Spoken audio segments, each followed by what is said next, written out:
It is estimated there are maybe 70 to 80,000 people in South Carolina with chronic hepatitis C. It's a viral infection. It is spread by blood products or sexually. Hepatitis C is now becoming a major factor in liver disease in the country.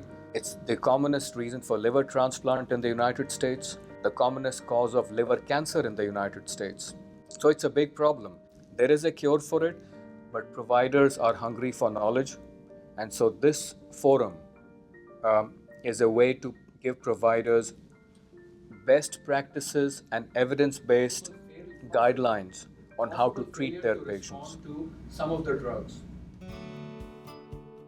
There are different ways one can provide tele-infectious diseases. What we are doing is more a combination of tele-education, tele-training, and then tele-consultation.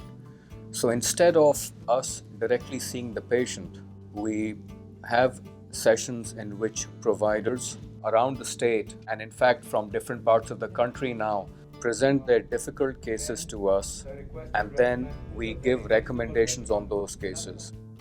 We've been doing teleconsultation for about 5 or 6 years from the Division of Infectious Diseases here at the University of South Carolina in Columbia. We initially started off with HIV, and then slowly over the last 3-4 years, we started doing more of hepatitis C. As hepatitis C medications have improved tremendously, the hepatitis C cure rates have improved tremendously. So now our focus has shifted more to hepatitis C. It becomes important for using this drug.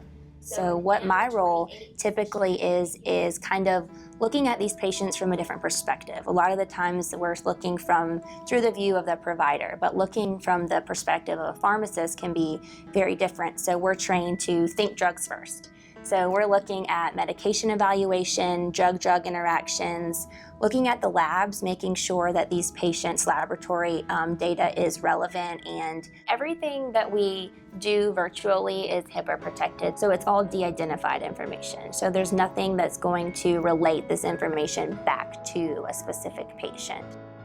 The best way to provide education is to make sure the person you are teaching learns from it such that the next time around they feel more confident, so that then they are capable of independently managing and treating their patient. And so we learn from them, they learn from us, and hopefully makes us wiser, makes us better providers of care. Thank you all for attending. Thank you very much.